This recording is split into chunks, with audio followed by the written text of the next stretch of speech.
A dusty, forgotten envelope sat on the table. It had no return address.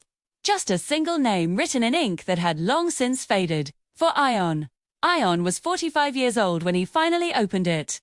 And in that one moment, his entire world shifted. Let's go back, 25 years earlier.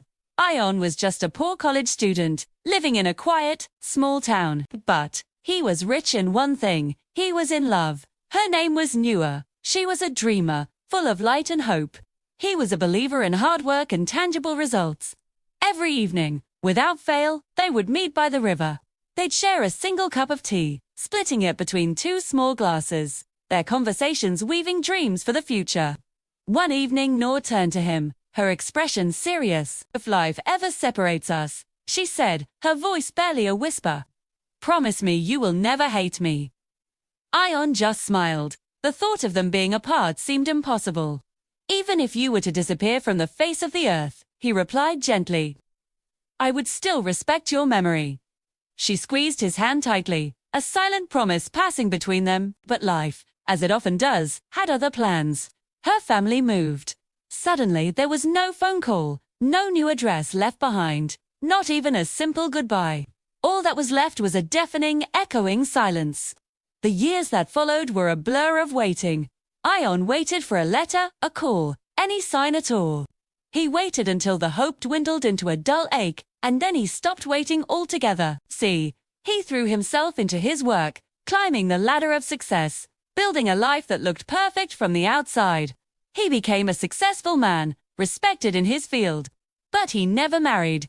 A part of him, the most important part, remained on that riverbank, frozen in time with a girl who believed in dreams, too. Late at night, when the world was quiet, he would lie awake and wonder, did she forget me? Was it all just a fleeting memory for her? And now, here he was, 45 years old, holding a letter that felt like a ghost from another lifetime. His hands trembled as he unfolded the delicate paper. The handwriting was shaky, but the words were clear. Own. It began, "I never forgot you. I was forced to leave. I wrote to you, so many letters, but I don't think they ever reached you. I spent years searching for you, hoping to find a trace. If you still remember me, if there's any part of you that still holds on to that time, meet me at the river tomorrow evening." His heart, which had been dormant for so long, hammered against his ribs. It felt like he was 20 years old again, full of a nervous, electrifying hope he thought he'd lost forever. The next evening, he stood by the same river. The old wooden bench was still there, weathered by time but standing strong. The familiar tree still leaned out over the water, its branches like welcoming arms. And then, he saw her. Noor. She was older, of course. Time had etched its story on her face, and she seemed more fragile than he remembered. But it was her. It was still, unmistakably, Noor. She walked towards him slowly, cautiously.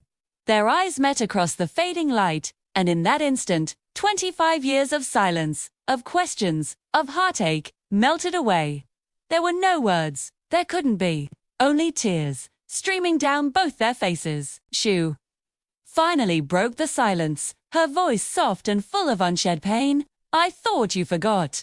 Ion shook his head, his own voice thick with emotion. "I thought you were gone." They sat on their bench. She told him everything. The forced marriage to a man she didn't love, the quiet suffering, the early death of her husband that left her alone once more. "Zhu," she said, looking at him with an intensity that pierced his soul, "you were the only good memory of my entire life. The only pure, happy thing I had to hold on to." Ion closed his eyes, the weight of her words settling in his heart. "And you," he confessed, "you were the only love of mine." Noor looked at him, a question hanging in the air, a fragile hope in her eyes. Is it too late now?" Ion gazed out at the river, the water flowing steadily, just as it had all those years ago. "No," he said, turning back to her. "It's not too late, but it's different." They weren't the young, starry-eyed lovers they once were. Life had weathered them, changed them, but they were still here. They were still alive. And love, he realized, doesn't require youth. It just requires courage. He reached out and took her hand, his fingers closing around hers. It felt like coming home. "Let's not live in regret anymore," he said, his voice firm with a newfound resolve. A smile, the first genuine smile he had seen on her face, bloomed through her tears. For the first time in so long, she whispered, "I feel safe." So, years later, if you were to walk by that same river in the quiet of the evening, you might see two old people walking slowly along the path, hand in hand. Not as ghosts of a past love, but as partners in the present. Because some love stories don't truly end. They just wait, patiently, for the right time to continue. True, love doesn't fade with time. It only waits for courage. Thank you for watching. If this story touched your heart, please like and subscribe for more.